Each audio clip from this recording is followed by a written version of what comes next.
നമസ്കാരം, ഫിറോസ് ആണ്. 92.7 big FM റേഡിയോയിൽ നിന്ന് വളരെ വിചിത്രമായ ഒരു കാഴ്ച കണ്ടിട്ടുള്ളത്. തിരുവനന്തപുരത്ത് നടക്കുന്ന ഓരോ കാര്യങ്ങളിലും നമ്മുടെ ഒരു ഇൻവോൾവ്മെന്റ് അല്ലെങ്കിൽ തിരുവനന്തപുരത്ത് നടക്കുന്ന കാര്യങ്ങൾക്കകത്തേക്ക് ഒരു പുതുമയുണ്ടെങ്കിൽ അത് അറിയണം എന്ന് ആഗ്രഹിക്കുന്ന ഒരു വ്യക്തി എന്ന നിലയ്ക്ക് നമ്മുടെ നാട്ടിലൊരു പുതിയ സംസ്കാരം രൂപപ്പെട്ടു വരുന്നത് കണ്ടതുകൊണ്ട് നിങ്ങളിലേക്ക് വന്നതാണ്.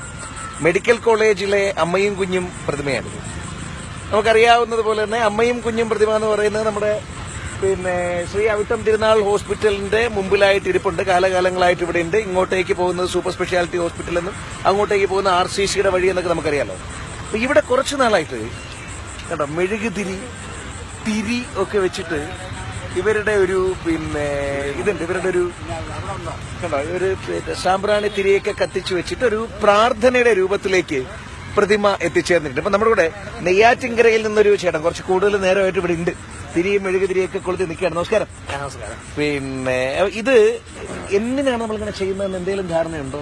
അത് ഇവിടെ എന്ന് പറഞ്ഞാൽ ഒരുപാട് ഒരു വിശ്വാസത്തോടെ ഇപ്പോൾ കുറച്ച് ആൾക്കാർ ഇത് തുടങ്ങിയതാണ്. കാരണം എന്ന് പറഞ്ഞു കഴിഞ്ഞാൽ ഇത് അസുഖം വന്ന, അതായത് സിസറിയൻ ചെയ്യപ്പോഴും ഡേറ്റ് ഒക്കെ കൊടുക്കുന്ന പെൺകുട്ടികൾക്കും, കാരണം അത് സിസറിയൻ ചെയ്യാതെ അവരിവിടെ മെഴുകുതിരി കത്തിച്ചിട്ട് അവരവിടെ പോകുമ്പോൾ അവർക്ക് അത് സുഖപ്രസവമായിട്ട് അവർക്ക് അങ്ങനെ വരാറുണ്ട്. അതുകൊണ്ട് എല്ലാവർക്കും ഇപ്പോൾ ഒരു വിശ്വാസം വന്നു തുടങ്ങിയിട്ടുണ്ട്. അത് ഈ അമ്മയും കുഞ്ഞിന്റെ കുടുംബത്തിൽ ആരെങ്കിലും ഈ പറഞ്ഞ പോലെ ഇതിനകത്ത് നമുക്കൊരു ഒരു സംഭവം ഉണ്ട്. അത് എന്തായാലും അത് ലൈവായിട്ട് ഉടനെ ഉണ്ടാവും.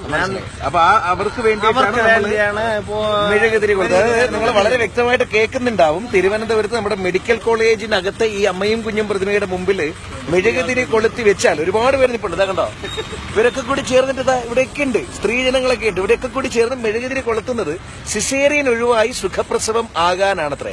ഞാനിനി ഒരു കുഞ്ഞു ചോദ്യം അങ്ങോട്ട് ചോദിക്കട്ടെ. ഈ പ്രതിമ അമ്മയും കുഞ്ഞും പ്രതിമ ആരാ ഉണ്ടാക്കിയെന്നറിയോ? അതറിയത്തില്ല. പണ്ട് മുതലേ ഇതിങ്ങനെ ഉണ്ട്. എന്റെ ഓർമ്മകാലം മുതലേ ഇതുണ്ട്.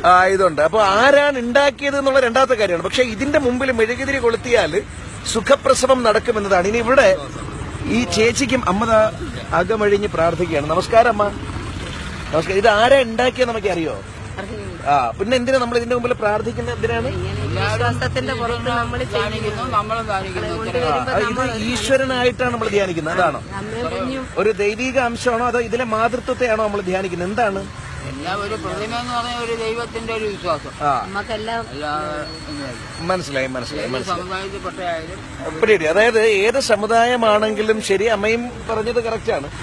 പ്രാർത്ഥിച്ചു കഴിഞ്ഞാൽ അത് ഒരു പ്രതിമയാണെങ്കിൽ പ്രാർത്ഥിക്കണം എന്നതിലേക്കാണ് നമ്മൾ എത്തിയത് അല്ലേ? ഇവിടെയും നമുക്കും ഇതേപോലെ എന്തെങ്കിലും വിശ്വാസം ഉണ്ടോ? വിശ്വാസമുണ്ട്. എങ്ങനെ സിസേറിയന്മാര് സുഖപ്രസവം ആയിട്ടുണ്ടായിരുന്നോ? അതൊന്നുമല്ല, നമ്മള് വിളിച്ചാൽ വിളിപ്പുറത്തുണ്ടാവുന്ന ഞാന് എല്ലാരും കത്തിക്കും പോലെ കത്തിച്ച്. അപ്പൊ ഒരു കാര്യം എനിക്ക് സാധിച്ചു തന്ന്. അതായത് വിളിച്ചാൽ വിളി കേൾക്കുന്ന ദേവി എന്നാണ് നമ്മളിപ്പോ ആക്കി വെച്ചിരിക്കുന്നത്. ഞാനൊരു കാര്യം പറയട്ടെ, എല്ലാവരും കൂടെ ചേർന്നിട്ട് ഞാനൊരു കാര്യം പറയട്ടെ. ഇത് ഇതിനു വേണ്ടി ഞാൻ ഒരുപാട് തിരി ഇവിടെ കൊളുത്തി. അതായത് അവിടെ നിന്ന് കത്താത്തത് ഞാൻ മേടിച്ചും ഒരുപാട് തിരി ഞാൻ ഇവിടെ കൊളുത്തിയിട്ടുണ്ട്. അപ്പോ ഇതിനു വേണ്ടി ഈ ഹോസ്പിറ്റലിൽ ഒരുപാട് ഗർഭിണിയായ സ്ത്രീകളുണ്ട്. അവർക്ക് എല്ലാവർക്കും വേണ്ടി അവർക്ക് നല്ല അവർക്ക് എല്ലാവരും സുഖപ്രസവം, അവര് വേദന അറിയാതെ അവർ കുഞ്ഞിന് ജന്മം നൽകട്ടെ എന്നുള്ള പ്രാർത്ഥിച്ചുകൊണ്ട് ശരി.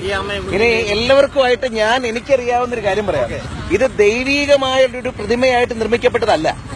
ആര്യനാട് രാജേന്ദ്രൻ എന്ന കലാകാരൻ എന്ന ശില്പി ഉണ്ടാക്കിയ ഒരു സാധാരണ പ്രതിമയാണിത് കേട്ടോ. ഇതിനകത്ത് നിങ്ങളുടെ വ്യക്തമായിട്ടുള്ള അഭിപ്രായം കാണുമായിരിക്കും. ഈ പറഞ്ഞതിനകത്തേക്ക് നിങ്ങൾക്ക് യോജിപ്പുണ്ടോ? ഈ പറഞ്ഞ പോലെ സിസേറിയനൊക്കെ മാറി സുഖപ്രസവമാകും ഒരുപാട് പേര് പറയുന്നുണ്ട്. അനുഭവത്തിലേക്ക് വരുന്നു എന്നാണ് പറയുന്നത്. നിങ്ങളുടെ അഭിപ്രായങ്ങൾ കൂടി വരട്ടെ. എന്ത് തന്നെയാണെങ്കിലും ആര്യനാട് രാജേന്ദ്രൻ ഹിറ്റായി ഈ ഒരൊറ്റ പ്രതിമ. പിന്നെ വേറൊന്നുണ്ട്, അമ്മയെ നമ്മൾ എല്ലായ്പ്പോഴും ആരാധിക്കുക തന്നെ വേണം. നമ്മൾ ഈ കൊളുത്തി വെച്ച മെഴുകുതിരി വീട്ടിലെ അമ്മയ്ക്ക് ഒരു ചോറ് കൊടുത്തിട്ടാണെങ്കിൽ കുറച്ചുകൂടി നന്നായിരുന്നു എന്ന് എനിക്കൊരു അഭിപ്രായം. നമ്മളത് കൊടുത്തിട്ട് ആണ് എന്തായാലും ഞാൻ ചോറ് കൊടുത്തിട്ടാണ് ഞാൻ തീർച്ചയായിട്ടും ഈ അമ്മയുടെ മുമ്പ് ഈ ഹോസ്പിറ്റലിലുള്ള എല്ലാവർക്കും വേണ്ടി ഞാൻ കത്തിച്ചത്. പക്ഷേ ഈ പറഞ്ഞ പോലെ മെനക്കെട്ട് നിന്ന് മെഴുകുതിരി കത്തിക്കുന്ന എല്ലാവർക്കും ഞങ്ങളുടെ വക ബഹുമാനം നേരിടും. നിങ്ങളുടെ അഭിപ്രായം അറിയിക്കണം കേട്ടോ. കൂടെ ഉണ്ടായിരുന്നത് ഫിറോസ് ആണ്. 92.7 ബിഗ് FM.